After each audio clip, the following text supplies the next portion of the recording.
تحریک انصاف کے ارکان قومی اسمبلی کا اپنے ہی استعفوں پر یو ٹرن۔ تحریک انصاف کے ارکان قومی اسمبلی نے استعفوں کی منظوری سے متعلق درخواست میں موقف اختیار کیا کہ انہوں نے استعفے خالصتاً سیاسی بنیاد پر دیے تھے، جنہیں قانون کی نظر میں استعفیٰ کہا ہی نہیں جا سکتا۔ تحریک انصاف کے ارکان اعجاز شاہ، شیری مزاری، علی محمد خان، فاروق حبیب اور دیگر نے اسلام آباد ہائی کورٹ میں درخواست دائر کی۔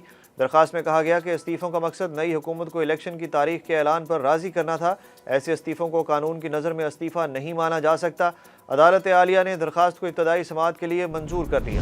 لانگ مارچ کب اور کہاں سے شروع ہوگا؟ تحریک انصاف کے چیئرمین اور سابق وزیر اعظم عمران خان کہتے ہیں، اہم کارڈ ابھی میرے سینے سے لگے رہیں گے۔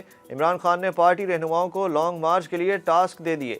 سابق وزیر اعظم کا کہنا تھا کہ ہر ضلع سے 6-6 ہزار لوگوں کو حقیقی آزادی مارچ میں لے کر آنا ہے۔ تنظیموں کی جانب سے مکمل ڈیٹا ملتے ہی لانگ مارچ کی کال دے دوں گا۔ عمران خان کے زیر صدارت ایوان وزیر اعلیٰ اجلاس میں اسد عمر، شاہ محمود قریشی، میاں اسلم اقبال، یاسمین راشد، حماد اظہر اور دیگر رہنما شریک ہوئے۔ عمران خان نے لانگ مارچ میں شرکت کے حوالے سے ارکان سے حلف بھی لیا۔ سائفر معاملے پر آڈیو لیکس کی تحقیقات کے لیے ایف آئی اے کی 5 رکنی کمیٹی تشکیل دے دی گئی۔ کمیٹی کے سربراہ ڈائریکٹر ایف آئی اے اسلام آباد زون عبدالجبار ہوں گے۔ ڈی جی ایف آئی اے نے معاملے کی حساسیت کے پیش نظر انکوائری ٹیم میں آئی ایس آئی، ایم آئی اور آئی بی سے ایک افسر تعینات کرنے کی سفارش کر دی۔ وفاقی وزیر دفاع خواجہ آصف نے دعویٰ کیا ہے کہ عمران خان نے اسٹیبلشمنٹ سے بات چیت کرنے کے لیے صدر مملکت ڈاکٹر عارف الوی کے ہاتھ پیغام بھجوایا۔ اسلام آباد میں پریس کانفرنس کرتے ہوئے وزیر دفاع خواجہ آصف نے کہا کہ عمران خان اب منتیں ترلے کر رہا ہے، جبکہ اس کو نومبر کے ہال بھی اٹھ رہے ہیں۔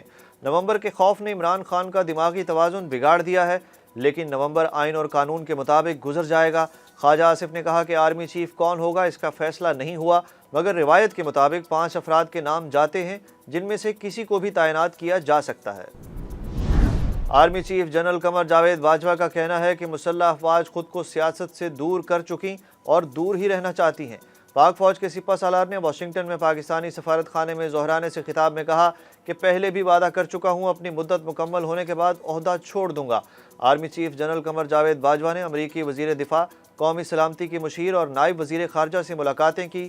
آئی ایس پی آر کے مطابق ملاقاتوں میں دونوں ملکوں کے درمیان اقتصادی تعلقات، تجارت اور سرمایہ کاری کے ذریعے باہمی تعاون بہتر بنانے پر گفتگو ہوئی۔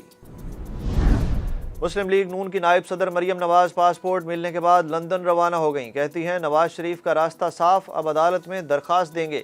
مریم نواز کی واپسی 1 ماہ بعد 6 نومبر کو شیڈول ہے۔ نواز شریف کا بھی مریم نواز کے ساتھ واپس آنے کا امکان۔ لیگی رہنما مریم نواز کا روانگی سے قبل کہنا تھا کہ ایوان صدر میں خفیہ ملاقاتیں کرنے والا این آر او مانگ رہا ہے۔ پی ٹی آئی رہنما فواد چودھری نے کہا ہے کہ آرمی چیف کا ملک کی معیشت سے متعلق بیان اچھا ہے، اسٹیبلشمنٹ نے فیصلہ کرنا ہے کہ انہوں نے سیاست میں کتنا حصہ لینا ہے۔ سپریم کورٹ کے باہر میڈیا سے گفتگو کرتے ہوئے فواد چودھری کا کہنا تھا کہ موجودہ حکومت کی ترامیم سے پاکستان میں احتساب کا نظام ختم ہو گیا۔ انہوں نے کہا کہ پاکستان میں سارے جنرل پروسیس سے گزر کر آتے ہیں، ہمیں نئے لگنے والوں پر اعتراض نہیں، لگانے والوں پر اعتراض ہے۔ سپریم کورٹ میں نیب ترامیم کے خلاف عمران خان کی درخواست پر سماعت۔ چیف جسٹس سپریم کورٹ نے کہا کہ عمران خان حلقے کے عوام کی مرضی کے بغیر اسمبلی کیسے اور کیوں چھوڑ آئے۔ نیب ترامیم پر تمام سوالات اسمبلی میں بھی اٹھ سکتے تھے۔ عمران خان کے وکیل خواجہ حارث نے سپریم کورٹ میں دلائل دیے۔ نیب نے اٹارنی جنرل کے دلائل اپنانے کا تحریری موقف عدالت میں جمع کرا دیا۔ عدالت نے کیس کی سماعت کل دوپہر 12:30 بجے تک ملتوی کر دی۔ الیکشن کمیشن نے اسٹیٹ بینک سے چیئرمین پاکستان تحریک انصاف عمران خان کے بینک اکاؤنٹس کی تفصیلات طلب کر لیں۔ توشہ خانہ سے لیے تحائف مالی گوشواروں میں ظاہر نہ کرنے کے معاملے پر الیکشن کمیشن نے توشہ خانہ ریفرنس میں اسٹیٹ بینک سے عمران خان کے بینک اکاؤنٹس کی تفصیلات مانگی ہیں۔ الیکشن کمیشن کے مطابق اسٹیٹ بینک کو عمران خان کے بینک کھاتوں کی تفصیلات فراہم کرنے کے لیے خط لکھ دیا گیا۔ ڈالر کی قیمت میں بتدریج کمی آنے لگی۔ آج بھی ڈالر کی قیمت میں 1 روپے 70 پیسے کمی ہوئی۔ امریکی کرنسی کی نئی قیمت 223 روپے 94 پیسے ہو گئی۔